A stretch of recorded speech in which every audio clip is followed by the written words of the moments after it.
ஆஹ் கேள்வி கேட்ட உயிரும் ஒழுக்கம் உயிரினும் ஓம்பப்படும். ஒழுக்கம் வந்து உயிர்னு ஓமப்படும்னா எல்லா உயிருக்கும் வாழணும்.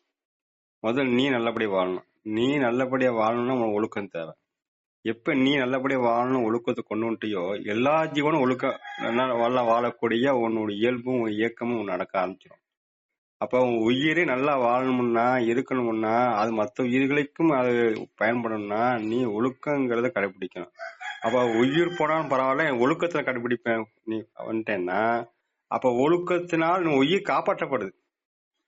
உயிரே போனாலும் ஒழுக்கத்தை கடைபிடிச்சா உயிர் போகாது. ஒழுக்கத்துல எப்படி உயிர் போகும்? உயிர் போனாலும் ஒழுக்கத்தை கடைபிடிக்கணும். அப்ப அந்த ஒழுக்கமான அந்த உணர்வானது சிந்தனையானது செயலானது உன்னையும் காப்பாற்றும் மற்றவர்களுக்கு வாழ வைக்கும். இப்ப சாப்பாட்டுல ஒழுக்கம் அப்படின்னா என்னது? அப்ப இந்த ஆகாரத்தை ஒழுக்கம் இருக்கணும். ஒழுக்கம் இருந்தா என்ன ஆகும்? நீ ஒரு ஒழுக்கம்னா ஒரு 2 இட்லி சாப்பிட்டா போதும், அதுதான் உனக்கு ஒழுக்கம். 4 6 இட்லி சாப்பிட்டா ஒழுக்கம் இல்ல. சரி சாப்பிடலாம், அது தக்க வேலை பார்க்கணும்ல. ஆமா, அதுல ஒழுக்கம் வரணும். அதுல வந்து ஒழுக்கம் இருக்காது. அப்ப உணவுக்கேற்ற உழைப்பு உழைப்புக்கேற்ற ஒழுக்கத்துல நீ வரும்போது ஆட்டோமேட்டிக் 2 இட்லி சாப்பிடுவேன். அப்ப அப்ப 4 இட்லி சாப்பிடுறது 2 இட்லி சாப்பிட்டேன்னா அந்த 2 இட்லி அடுத்த 2 இட்லி யாருக்கு போகும்? இன்னொரு ஜீவனுக்கு போயிடும். அப்ப நீ ஒழுக்கமா வாழுகின்ற பொழுது இன்னொருக்கு அது என்ன காப்பாற்றப்படுதா இல்லையா? கிடைக்கலையா? ஆமா. நீ ஒழுக்கம் எல்லாம் வாழும்போது என்ன ஆயிரும்? உனக்கும் எல்லாம் எடுத்துக்கொடுவே, அப்புறம் உனக்கும் உடம்பு கட்டு அடுத்த உடம்பு கிடைக்காம போயிருது இல்லையா? அப்ப கர்மம் ஏறியது இல்லையா? ஆமா. அப்ப உன் உயிரை வாழ வேண்டும், மற்றவை வாழ வைக்கக்கூடிய ஒழுக்கத்தை உயிரின் மேலு உயிர் போனாலும் கடைபிடிக்க ஆரம்பிச்சிடும். சரியா? அந்த அளவுக்கு நீ ஒழுக்கத்துக்கு முக்கியத்துவம் கொடுத்தா அது ஒண்ணு எல்லா ஒழுக்கத்தும் ஆன்மா என்ன ஒழுக்கம் கொடுக்கும்? ஒன்னு உயிர் ஒழுக்கம், அப்புறம் மன ஒழுக்கம் வந்துடும். மன ஒழுக்கம் எப்ப வந்து உணவுல ஒழுக்கம் கொண்டு வரையோ ஆட்டோமேட்டிக் மன ஒழுக்கம் வரும். மன ஒழுக்கம் எப்ப கொண்டு வரையோ அப்ப அறிவு ஒழுக்கத்து வரும். அறிவு ஒழுக்கமான ஆன்மா ஒழுக்கம் ஆகும். அப்ப எல்லாம் அகங்காரம் ஒடுங்கிரும். ஒழுக்கம் வரும்போது அகங்காரம் ஒடுங்குது. அகங்காரம் ஒடுக்கன்னா ஒழுக்கம் தேவை.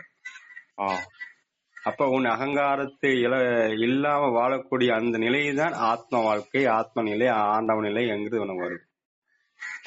அப்ப உன் உயிருங்கிறத விட உன் உயிருங்கிற இருக்கணும்னா உன் உயிரையும் மேல பாக்கணும்னா நீ ஒழுக்கத்தான் கடைபிடிக்கணும். அந்த காலத்துல வந்து பள்ளிக்கூடத்துக்கு போற, ஏன் கல்வி எதற்கு தெரியுமா? கல்வி எதற்கு?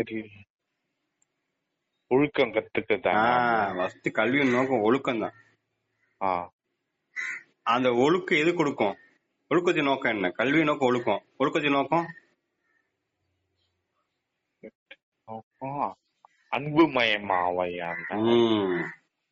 அன்பாவதற்கு. அன்பின் நோக்கம் எல்லா உயிரையும் தன்னுயிர் மாதிரி அருளாகிறதுக்கு, அருளாளராக இருக்கு. அருள் நோக்கம் தெரியல என்ன?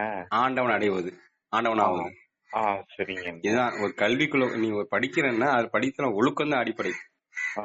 ஒழுக்கம் இல்லாம ஒரு கல்வி ஒண்ணு இருந்ததுன்னா அது கல்வி அவசியம். அது வந்து பிரயோஜனமற்றது. தனக்கும் பிரயோஜனம், அடுத்த பிரயோஜனம் இல்ல. அந்த ஒழுக்கமானது அன்பை வளர்க்கணும், அன்பு கொடுக்கும். அந்த அன்பு நோக்கம் வந்து அருளை கொடுக்கணும். அருள் நோக்கம் நீ ஆண்டவனாக்கணும். இதுதான் அவனுடைய ஸ்டெப் பை ஸ்டெப் பண்ணி படிக்கிறது. சரியா? அப்ப ஒழுக்கம் வாழ்றது எப்படிங்கிற ஒரு கல்வி தேவைப்படுது. அது மகான்கள் எல்லாம் வாழ்ந்து காட்டியிருக்காங்க, சொல்லியிருக்கிறாங்க. திருக்குறள்ல இருந்து, கொள்ளார் இருந்து, அவ்வையார்ல இருந்து எல்லாம் சொல்றத நாம வந்து கடைபிடிக்கணும். அறம் செய்ய விரும்பு ஆறுவது சினம். எப்ப சொன்னாங்க? எப்ப படிச்சோம்? அறம் செய்ய விரும்பு ஆறுவது சினம் சொல்லி. சொல்லுப்பா கிருஷ்ணா, எப்ப படிச்ச? சின்ன 1ஆம் கிளாஸ் படிச்சேன். அப்ப அறம்னா என்ன? தர்மம் செய்யத்தானே? இல்ல, கோபம் இல்லாம ஒழுக்கத்துல இருந்தா கோபம் இல்லாம பத்தியா? அதான் அறம். ஏன்னா அறம்னா உணவு நீயும் பாதிக்கப்படக்கூடாது, அடுத்தவர்கள் பாதிக்கப்படுத்தக்கூடாது. அது பேர் என்னது? அறம். அப்ப நீ அறமா வாழணும்னா நீ பாதிக்கப்படாம இருந்தா நீ கோபப்படாம இருக்கணும்.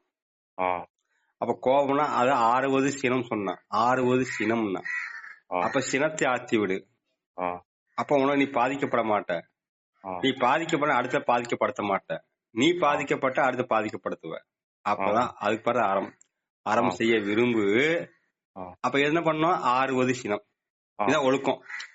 ஆ, இது சரி. இன்னைக்கு வரைக்கும் நம்ம அதை பாஸ் பண்ணிட்டோமா இல்ல நம்ம நடைமுறைப்படுத்தோமா அனுபவிச்சிட்டோமா? இல்ல நானு இல்ல. படிச்ச 1ஆம் கிளாஸ். ஆ, அப்ப அந்த ஒழுக்கத்தை கடைபிடிக்கல. ஆ, அப்ப அன்பு வருமா? வராது. அருள் வருமா? வர்றதுக்கு வாய்ப்பில்ல. ஆண்டவனை அடைய முடியுமா? முடியல. அப்ப ஒழுக்கம் அந்த உயிரை மேல மதிச்சு நம்ம கடைபிடிக்க பார்க்கணும். ஆ, சரியா? ஆ, சரிங்க அண்ணே.